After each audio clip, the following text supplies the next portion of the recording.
What is the Green Party's stance on the student budget changes?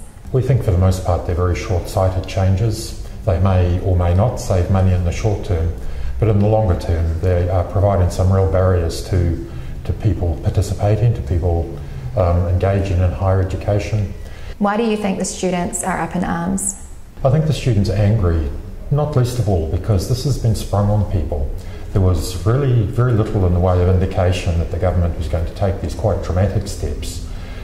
And so I think students are angry because it's just, again, it's unexpected and it's a series of attacks on tertiary education and people are over it, frankly. If the Greens were in power, what do you think that you would do to make the student loans more manageable? Our long-term policy is to eliminate the loan program completely.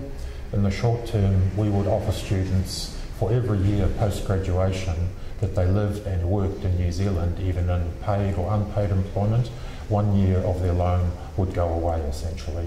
So reward students who stay here after graduation, make a contribution back. There is no doubt a private benefit to tertiary education.